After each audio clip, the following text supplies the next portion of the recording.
Good afternoon. Welcome to the Full Scottish on Sunday the 28th of November. My name's Maggie Lennon and I'll start the programme as usual with the up-to-date coronavirus statistics. As of 2 o'clock yesterday, 2,287 newly confirmed cases of COVID were recorded. Sadly, 17 new reported deaths of people who had tested positive. There have been 4,344,043 people who have received their first dose of the COVID-19 vaccination and 3,945,451 have received their second, with 1,598,749 receiving a third dose or booster. Since the start of the pandemic, a total of 720,568 people in Scotland have tested positive for COVID, and sadly, 9,562 patients have died. I'm welcomed today by Siobhan Tolland, Broadcasting Scotland regular, all the way up there in Dundee. Siobhan, you, the east side of the country, took a bit of a battering at the end of the week. Were you okay? We were fine, yeah, thank you. Just a bit scary that my dad lives on his own in the middle of nowhere, and he kept hearing things hitting his roof. You know, so he was a bit worried, but actually no real damage. The fence was down and stuff. But no, we were fine. But, you know, a couple of neighbours, one neighbour, I was saying that to you, had the roof ripped off, which was, I mean, the damage was pretty horrific, actually, even just looking at that. And obviously transport's been quite badly disrupted, and I think there are still people without power across the eastern side of the country, whereas those of us in the west, for once, were basking in the relative luxury of quite sunny, pleasant winter weather, really. The latest and the big story to break in the last couple of days, of course, is a link to coronavirus. There is a new variant being discovered in South Africa on Wednesday, and already 2 cases have been discovered in England, and we knew that it was already in Belgium. It's called the Omicron, variant. There's concern, Siobhan, that it's possibly going to be tricky to deal with this with current vaccines, that it might be like the Delta variant, it might be much more contagious than other ones. And as a result, it's meant that the English government have tightened their restrictions and imposed mandatory masks back on shops and public transport, which of course have always been mandatory in Scotland. How worried do you think we should be about this new variant, Siobhan? I mean, it's you know, there's lots of variants, but the cause for concerns are usually the ones that we do need to worry about. I was not on the Dutch flight. I don't know if you know, but there was a couple of kind of flights coming from South Africa, and the Dutch authorities were testing, and approximately like 1 in 10 were tested, and they strongly suspect, although it's not being confirmed, that it is the new variant. What's particularly worrying for me is if you look at that, basically KLM and Air France had said that all passengers had either a vaccine passport or a negative result. So there's concern there that how did so many positive patients get on the flight? Is it something to do with the variant? That's what I'm thinking, something to do with the variant itself and kind of maybe just engulfing so quickly. So it is a cause for concern. The positive thing is, and this is something that that Indy Sage had said a while ago, that it was an epidemiologist who said that now we've got a vaccine, even if it doesn't evade the vaccine, we're not going to go back from scratch, you know, because of what it does is it requires a tweak of the existing vaccine rather than we were back in March 2019. God, the years go really no, 2020. 2020, yeah. It's only been 20 months, not 32. It may feel like 32 months, but it's only been 20. Like 32 years, exactly. But we'll never really go back to where we started back in that March area. So in that respect, there's still a bit of positivity, even if it does show to kind of evade some of the vaccine. Nicola Sturgeon was on Andrew Marr this morning and saying kind of similar, that even if it does evade to a certain extent, the vaccination is still really important. And in the South African variant, you'll find that what they're saying is it was the mostly unvaccinated youngsters, because there's only 25% vaccination in youngsters there, that's where that variant has been found. So there is some cause for hope, but there is cause for worry. And I think follow Nicola Sturgeon's advice is just please keep up. We you know, the masks, the kind of hand washing, the social distancing, staying outdoors as much as possible. So, you know, what cause for concern, but not panic just yet, I think. But actually, what the real story here isn't that Britain and Europe have decided to stop flights coming in from South America, probably too late already. The real story is what you alluded to, that the level of vaccination in southern African states is tiny, and that's because they can't get their hands on the vaccine.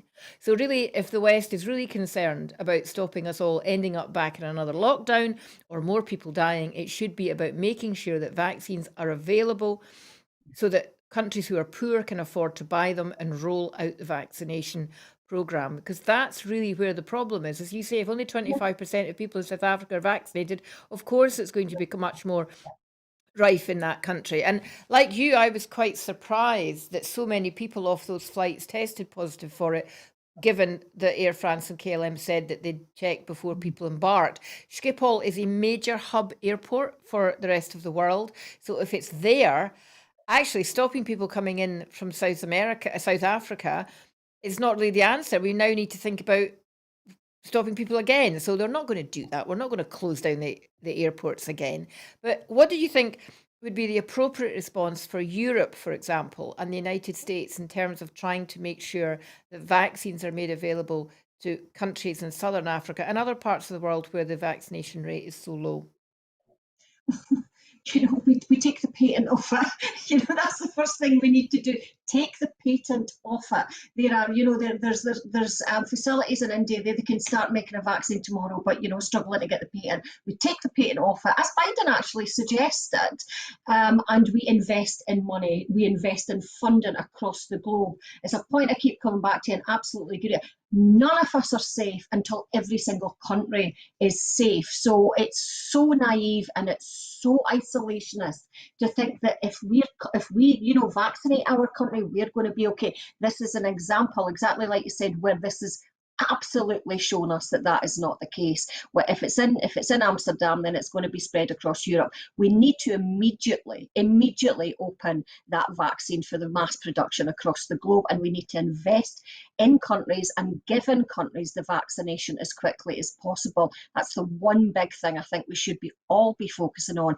This is not going away. This worry about this variant, this is one, and then we think we get over it, and then we think, right, everything's fine, but it's going to come again and again and again. Variants occur because of high circulation of the COVID. That's how variants actually end up coming. So the higher the COVID rate within certain countries and certain populations, the more likely we are to get these variants, and the more likely the variants are to become more dangerous.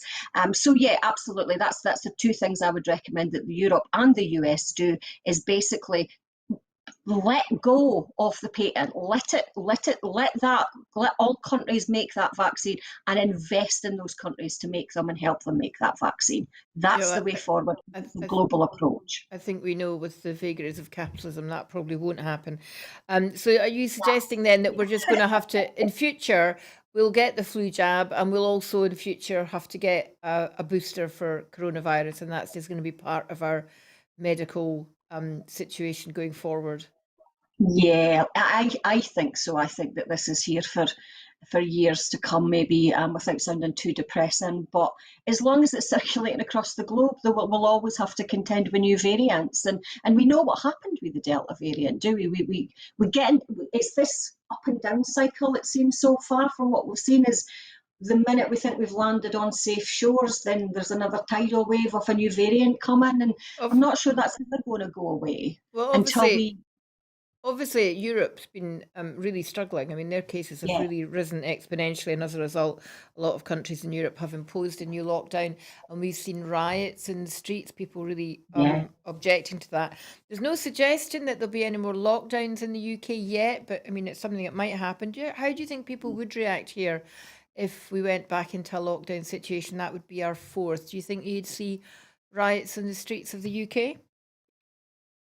I think that whether it leads to riots or not is maybe another. I wouldn't want to speculate, but I do think that we would see a lot of strain and a lot of anger and a lot of upset. I think partly because the UK and Westminster model has almost encouraged a continuous back and forth psychology with it.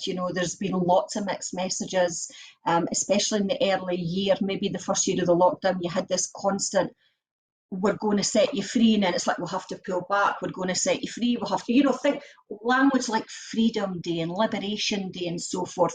It really led this kind of back and forth, which I think collectively it leads to massive frustration and massive upset when we don't get, when you've been promised the world and only get a wee ice lolly. It's a difficult psychology, and I think that the Westminster government has to take responsibility for that there, because it kind of initiates that. There's also a kind of rise of conspiracy theory within specifically COVID, but a kind of general across the board. That instability and insecurity, I think, leads to that kind of culture. So it is worrying, actually, but I hope that there would be enough moderation in behaviour to maybe prevent that. Who knows? Siobhan, where did you stand on mandatory vaccinations? I'm against it. I think I follow the Professor Reicher sentiment that if we're talking about mandatory vaccination, then we've lost the population already. What we have got is a situation where, for I think very good reasons, people are maybe COVID hesitant. Not necessarily anti-vaccine. I think we need to distinguish between the two. There is the vaccination or anti-vaxxer group that actively promotes against vaccination, but then you have probably a much bigger group that are vaccine hesitant, and for a lot of different reasons.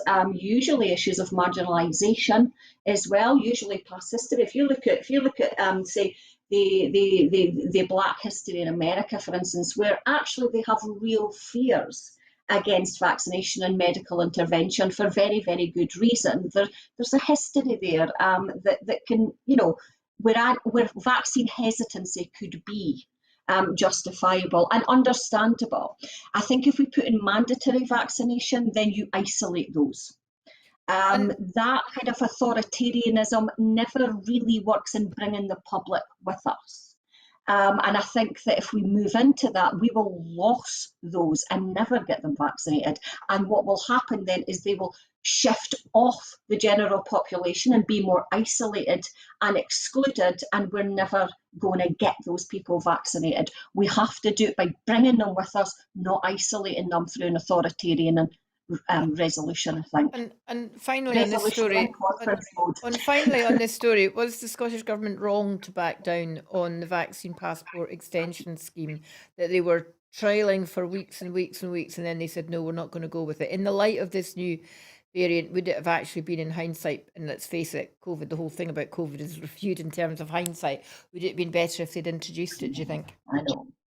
I kind of liked the compromise in the sense that, it's a negative test, and I thought that would perhaps obviate some of that. I know that, and I'm really, really sorry, it's, I can't remember her name, one of the leading kind of, one of the leading scientists in Scotland, in terms of COVID, and she said that she felt that maybe we should have kind of just stuck to our guns a wee bit more.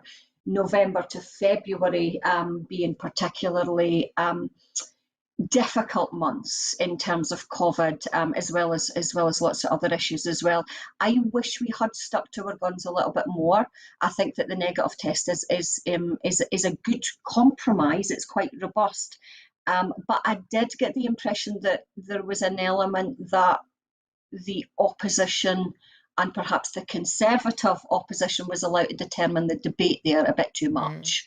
Okay. That's... No doubt we'll be reporting on the new variant for weeks to come, and we may yet see...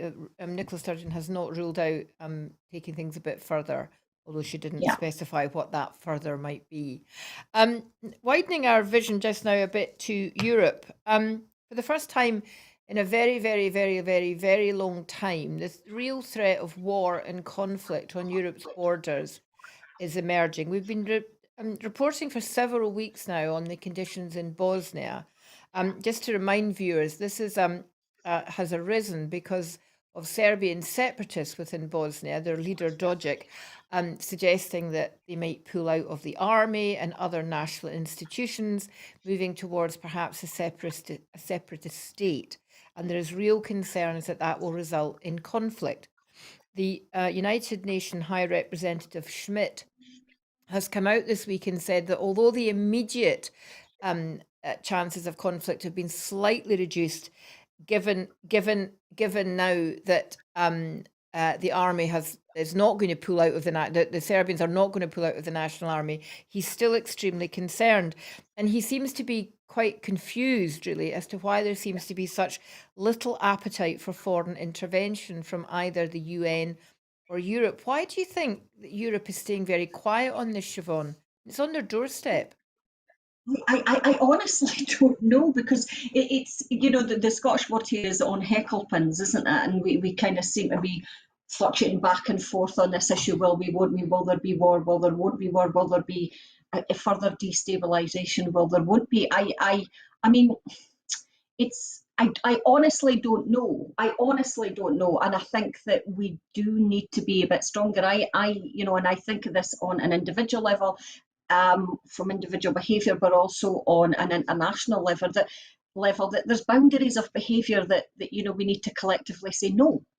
That's just not appropriate. So I don't know. I think that there's maybe fear that that might escalate. But I think ignoring it allows it to escalate as well, because it doesn't set any boundaries of international good behaviour, for want of a better phrase. I don't know. I think that we're all in a muddle. We're probably a bit distracted. We other issues, COVID probably being one of them, climate crisis being another. But I think that there's maybe just that kind of sense of not wanting to dip your toe into international conflict. But it's often short-sighted. I think you've hit on something there. It does seem that as if, dictators are being rewarded for their bad behaviour, and we only have to look at what's happening elsewhere in that part of the world with the Ukraine. So the position in the Ukraine is really escalating. At the moment, there are anticipated to be 92,000 Russian troops on Ukraine's border. And Ukraine have said that they really expect there's going to be an invasion in late January or early February by the Russians, which seems, to kind of state that boldly, and no one's saying, well, we need to do something to support this. This is all to do with Russia's annexing of the Crimea, which happened some time ago. Russia are saying this is US propaganda, none of this is going to happen. But one assumes if Ukraine are saying there are 92,000 Russian troops on its border, it can kind of prove that there are 92,000 troops on its border. It wouldn't be very difficult, you imagine. So are we facing another real Cold War developing here, Siobhan? And the Ukraine is almost a template for the Cold War, isn't it? Because it's kind of, you're talking about Russian interest versus Western and European interest, and the Ukraine as well is almost culturally split down those as well. I think that you could argue, had we stood up against the annexation of the Crimea, then we wouldn't have been in this situation, because again it would have been sent a very loud and clear message to Russia that there are certain behaviours that international community would not allow. And you're right, and Russia's been quite clear that they have to, what's it, the phrase that they keep saying is they need to protect the interests of the Russians within the Ukraine. So it's not like they're hiding it. I know they're saying, it's all US propaganda, but like you say, the troops are there. They're very clear of that protection, as they keep saying, of Russian citizens within that country. So it's moving there. It's almost like we're being blindsided, but it's by Russia saying, no, black is blue, but there's the reality staring you right in the face. But there's other things behind it. I mean, Ukraine want to join NATO, and that really seems to be what's upsetting Putin. And they're determined that they want to join NATO. And really, that is the suggestion of what is behind Putin's aggression. But what worries me is on both sides, there's a lot of macho posturing by angry men. There's a lot of arming up. So there's been massive amount of arms sent to Ukraine from the United States and Turkish drones, I think.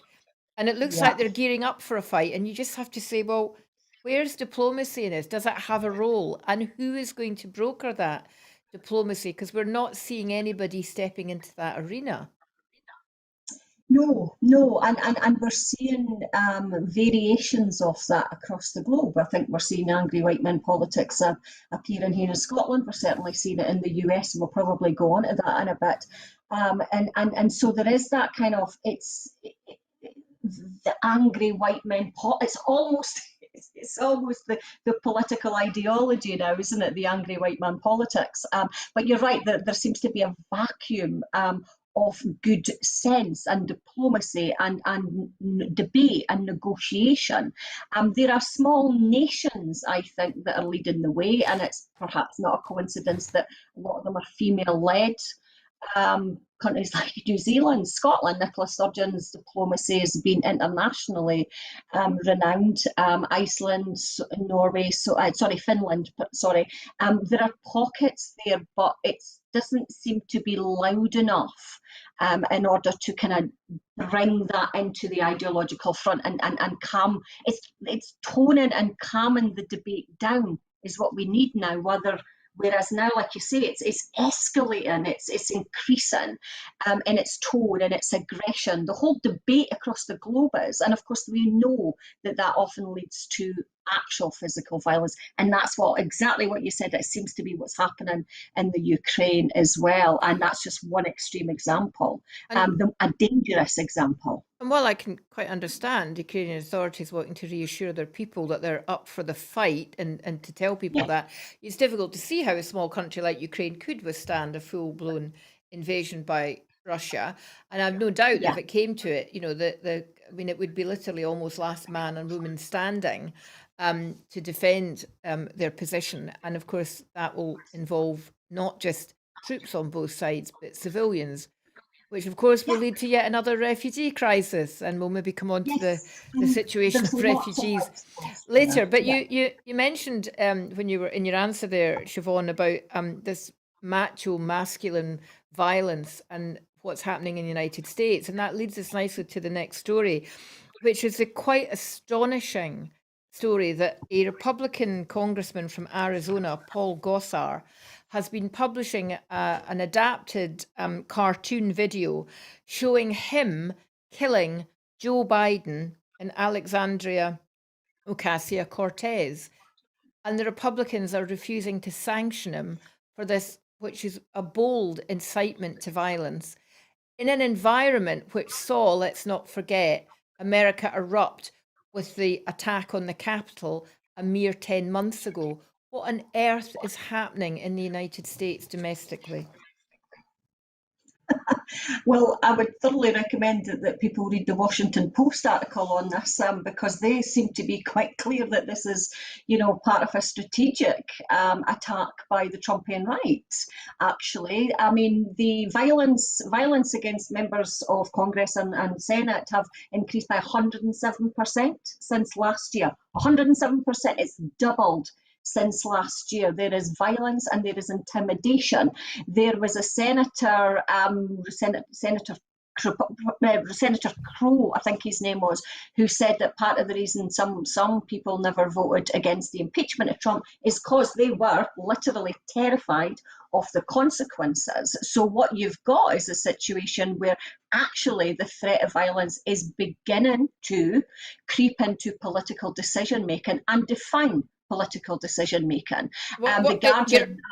Absolutely, because it's not just Democrats that are being victims of this. There were 17, I think, Republicans that supported the bipartisan infrastructure bill, and they have all now been targeted with threats of violence. So you're right. And America's a gun culture, so it's easier. It's easy not just to threaten violence, but it's much easier to carry it through. So what you're saying is that's now affecting the democratic process in America. It absolutely is, and I think the Guardian article was quite good on that as well. That this was a threat to democracy, and you've got this. I mean, it's absolutely outrageous, and in any other situation, your job would literally do. You've got a senator who is basically sharing images of basically him murdering other fellow representatives. Now, in any other workplace, in any other environment, that would be sanctioning behaviour. But the fact that Republicans were very, very reluctant to do that, I think there was only 3 Republicans in that vote that was brave enough to sanction this guy. It's a really, really serious issue, and I think it's a culmination from January the 6th. It's like you say, you said that yourself, these are not disconnected. January the 6th was an active act of violence against the democratic process within America. And Washington Post, I think, covered this very well. I think they mentioned something like there was an American Enterprise Institute poll, 39% of Republicans believe that if elected leaders will not protect America, then they must do it themselves, even if that requires violence. 21 million people suggested that violence would be justified to restore Trump to the presidency. Now, saying it and doing it, clearly very different issues, but it doesn't take much to do it. And when you've got a mass population that are actually beginning to go, well, if we can use violence to get what we want, then maybe that's okay. In addition to that, you've got Republican leaders. What was it? Ted Cruz mentioned the other day about the left wing violence against America. It's beginning to incite that violence. I think it was the phrase, if you incite violence, it begets violence. So what you've got this, it's a strategic mechanism here of the populist right. What they're beginning to say, you've got violence on the ground by what you would call grassroots activists, okay? But what you've also got is the elite within the Republican movement, elected leaders inciting that violence, celebrating that violence in terms of that cartoon, because that wasn't just it wasn't just a neutral act, it was a celebration of violence against the Democratic opposition who are in government. By the way, it's an absolutely disgraceful situation, and it's terrifying that this is happening in one of our seemingly great democracies. But it's worthwhile also pointing out that it isn't just elected representatives. There are stories across the United States of people in sort of public service roles, members of school boards, for example, being similarly attacked by the extreme right, public servants, lawmakers across the country who are now increasingly terrified. So, as you've said, it's affecting political decision making. It may well be affecting lawmaking decision. And although there may have been 20 million people say that they think the use of violence is justified in restoring Trump, we're not suggesting that 20 million people are going to take to the streets. But if that's the narrative that others are hearing, then they think that gives them the green light to do it. And while the country's own lawmakers and elected representatives don't sanction them, then there's no punishment. So we talked about, dictators being rewarded for their behavior. You're seeing people who incite violence being, if not rewarded, then not being punished. The UK isn't exempt from this, of course. I mean, we have to, it's only a few weeks since David Amis was murdered.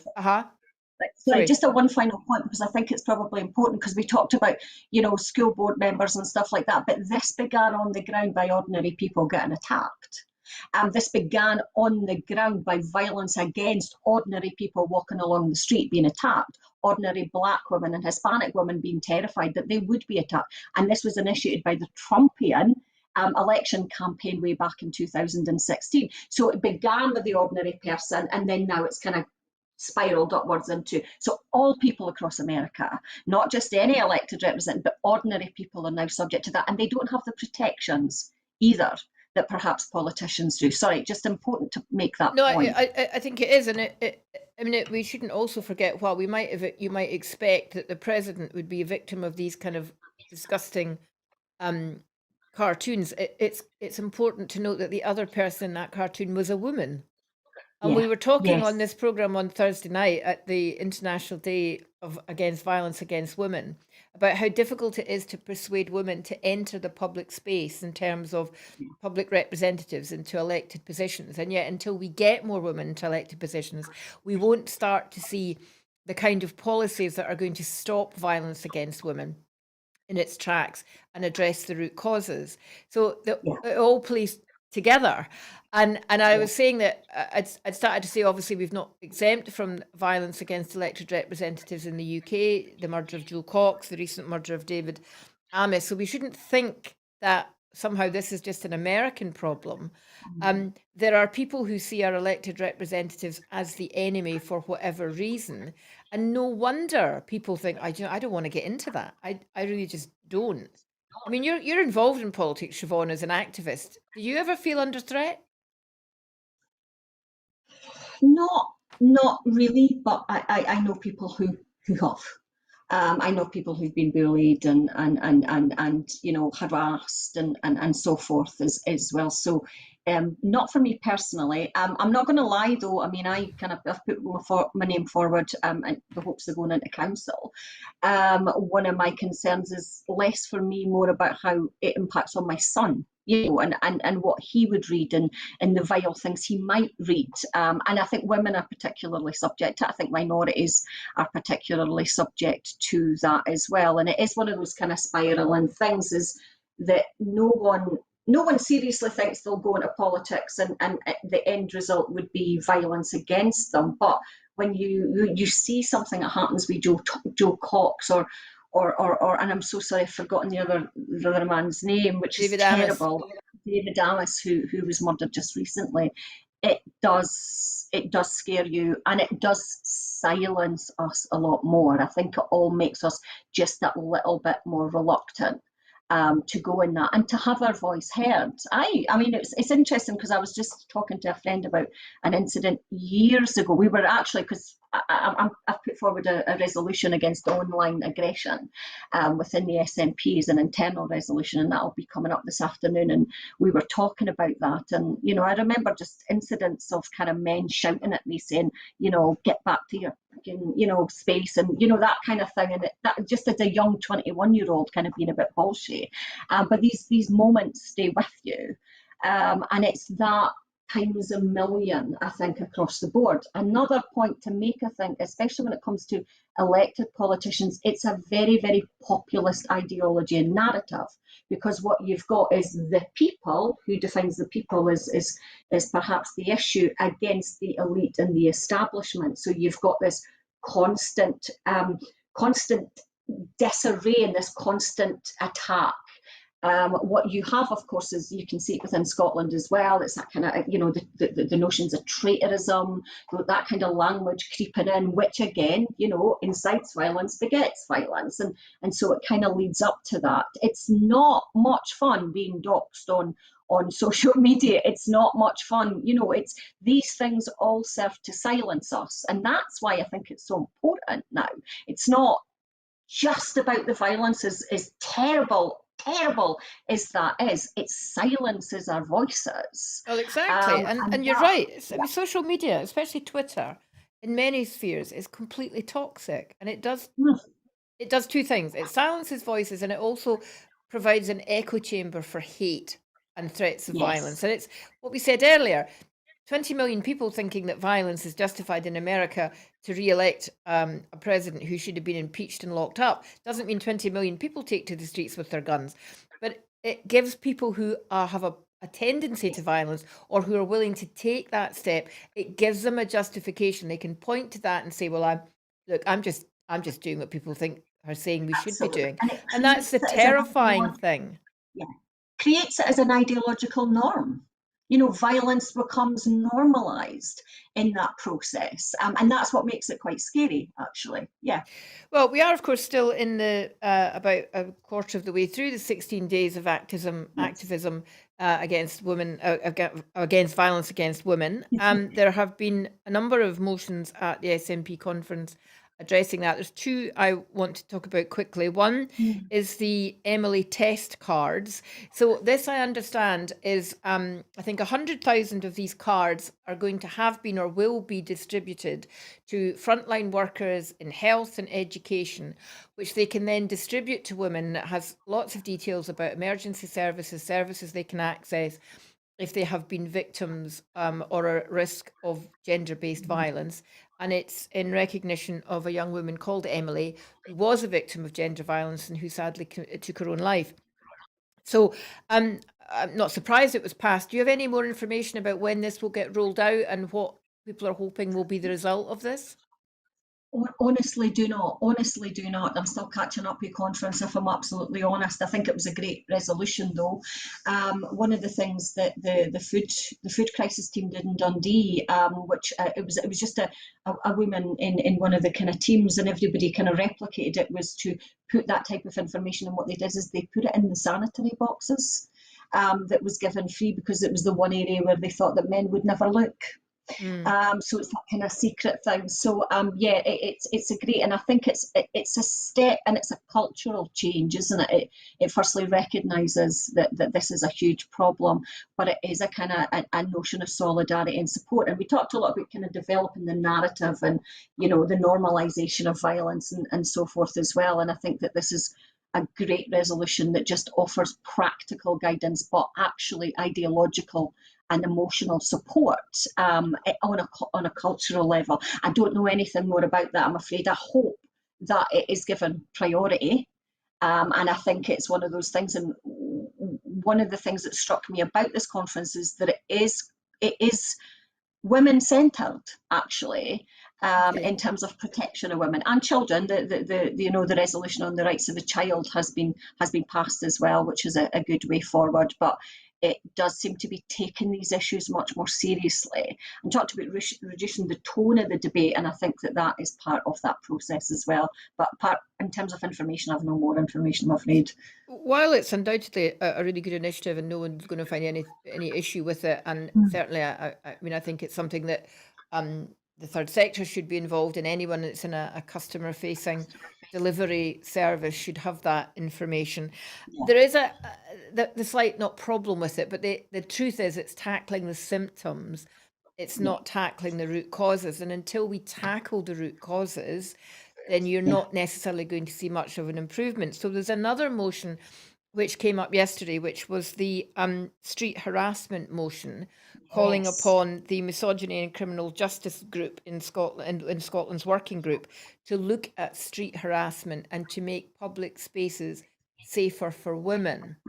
But this also comes at a time where there was a bit of a debacle a couple of weeks ago. I must admit, I didn't follow the whole story, where people were criticising the fact that public park spaces are not safe for women to be in at night because they're not well lit, and being told, well, we can't light them well at night because it's bad for the wildlife that live in the parks. And people were saying, well, let's get priorities right here, you know, women's safety, fluffy bunnies. We need to get, you know, it's not either or, but we need to give priority where priorities due. I think that a lot of this came out of during COP26, when the Dumbarton Road area around Kelvingrove Museum was locked down so that all the world leaders could go for a posh dinner. A lot of women were forced to walk through Kelvingrove Park that night in order to get to their houses, and they complained that they didn't feel safe. And I think that might have been what triggered it. So again, this passed yesterday. I don't know if you were on that session or if you know any more about what what are the people who put the motion forward hope will actually happen as a result of this motion in terms of legislation? I think, I mean,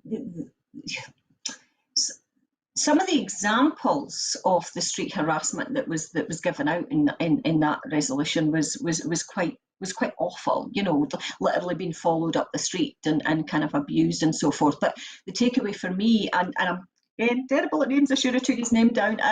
There was a man supporting it and very clearly saying that this is not a women's issue, this is a man's issue. And I think that to me got to the nub of it, because we talk about it like it's a women's issue, but it's not. It's not. This is exactly like you said, dealing with it as a women's issue only deals with the symptoms of it. It doesn't get to the core. It's a male issue. It's about male behaviour. And that's the kind of core that we need to kind of start addressing, that issue of toxic masculinity that we all experience. We talked about the angry white men in the context of war earlier on, but here we're having it actually in the context of just walking along the road for the ordinary women in the street. We've all experienced it. We know that. We've all experienced that.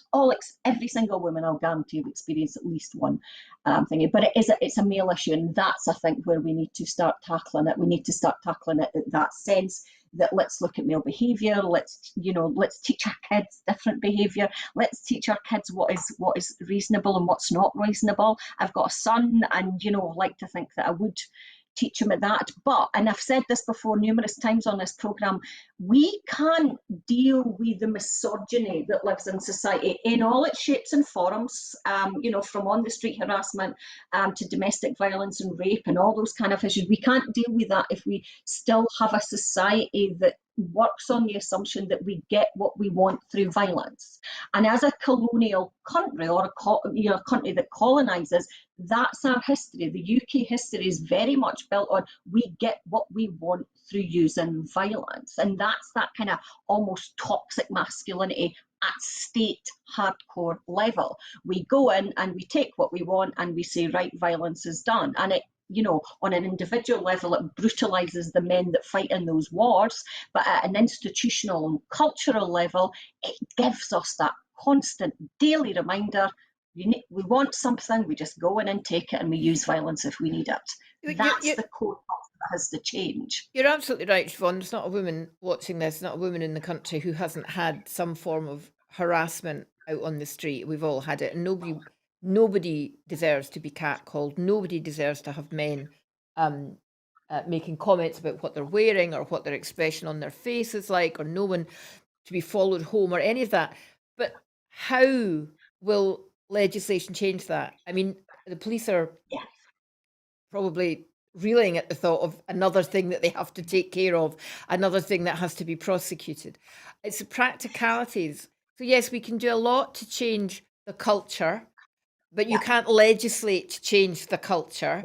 If this is going to be brought in as part of the misogyny, hate crime legislation, what's going to happen? And then it comes down to, doesn't it, well, what is defined? It's always about definitions in law. What defines harassment? That's harassment, that's not harassment. That's harassment, that's just cheeky banter. And there are going to be people on both sides of that debate. So I think it's a good thing to see wanting to come forward. It's good that people are recognising it's unacceptable now. It's and that is in itself a cultural change than it would have been many, many years ago. I've been watching the documentary that's been getting made recently about the Bible John murders. And to hear these older policemen and older journalists talk about the culture that happened around those, it is like a different world, really. The suggestion that the women were probably slightly to blame for being attacked and all of that. We have moved on from that. That wouldn't be acceptable at all now. But how do we legislate to make harassment of women in the streets a crime that it can be successfully prosecuted?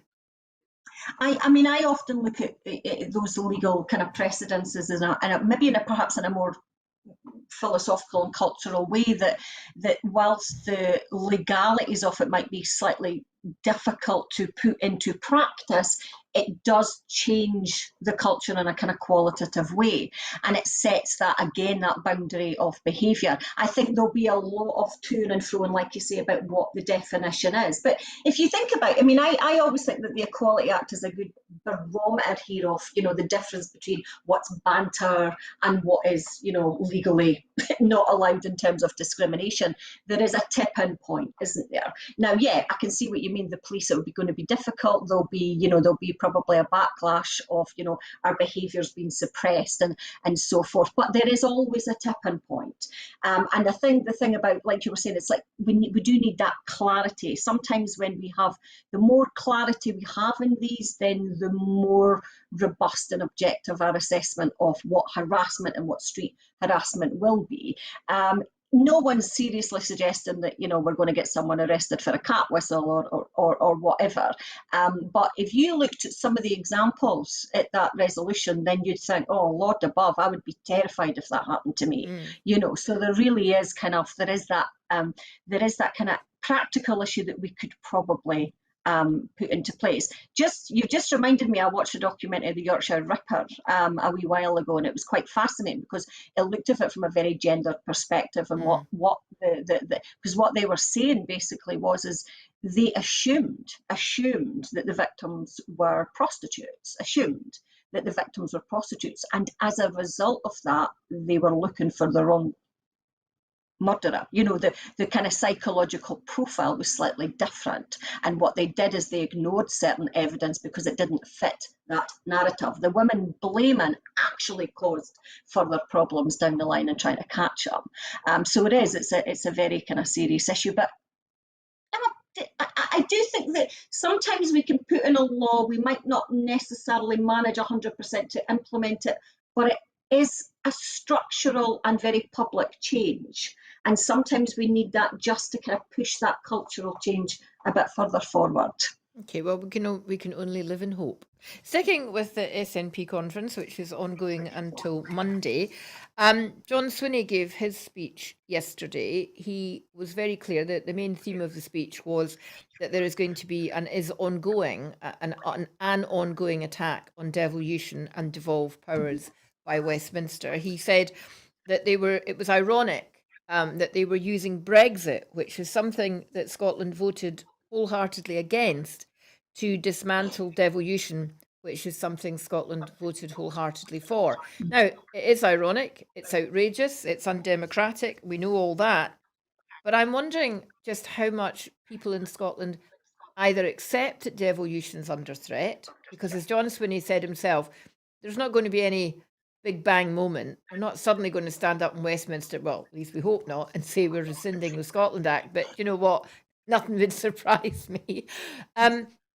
This gradual erosion of devolved powers, this gradual promoting of the union in the most obvious way, union flags on everything. Do people really understand what might happen? And do people care enough for that to make a difference to their perception of independence in the future? I'm an eternal optimist, although if you'd met me at 20, you'd think very differently. But I think that people do get that on a common sense level. I think that I was just saying this to someone yesterday that, Scotland often surprises ourselves, and the elections if you look at the elections as a reflection of where we are, the 2019 election just, we were all surprised at the level of pro-European and, anti-Brexit attitude that came from that election. I think that people do recognise that. I think that if you look at some of the issues at the Scottish election, and the rights of the child issue was one of them, because obviously the Westminster government decided to take the Scottish government to court and said it was out with the Scottish Parliament's competence. Well, we won that election, and we have a majority government with the Green Party, so the people of Scotland, I do think, do recognise that. I also think you talked about flag waving, and there's a kind of real, machismo there as well in terms of that. I think that it is the one area where it will be massively counterproductive. Because I think the problem with Westminster is they don't understand Scotland, and they think they do because they only see us as a wee power that should be, squashed, and they don't understand us. So they always seem to get it wrong, if that makes sense. I think that whilst people in Scotland might not necessarily understand the detail or know, or even maybe care about the detail of devolution being kind of chipped away at, I think there is an increasing common sense understanding that Scotland's powers are being taken away, and I think that maybe COVID went some way to showing us the powers that we have and the powers that we don't have. Well, so I think the whole COVID issue is going to play into the Unionist hands quite nicely come the referendum, in terms of the fact that it was a kind of four-nation approach, and all the money that was swilling about, irrespective of the fact that we'd have been able to do that ourselves had we been independent. I don't have as much faith in the general public. So when I say general public, that's people that are neither invested on the yes side nor invested on the no side. The people in the middle, the people that the yes side have to persuade if they're going to win, and the people that the no side have to keep on side or keep out of the debate if they're going to win. I'm not convinced that they have that understanding of what devolution really means. And the reason I say that is I think those, irrespective of how you might have felt about the need for reform in the EU, and let's face it, the EU as an institution needs badly reformed. At no time during that debate across the UK, did we ever really hear something as simple as, what has the EU ever done for us? And that's the approach that's needed for devolution. It's the same with human rights. A lot of people think that human rights belong to other people, and there are other people that we don't particularly like, and they don't actually understand what human rights have done for them. There needs to be a simple campaign that says that. And I think with devolution, that needs to be a much stronger message coming out to people. What has devolution done for you? If it wasn't for devolution, you wouldn't have this, this, this, this, and this. And that's what's at risk. And it needs to be hammered home. Otherwise, it feels like it's a bit of a debate for politicos and, you know, people who are invested in that, and it's not getting down to ordinary people.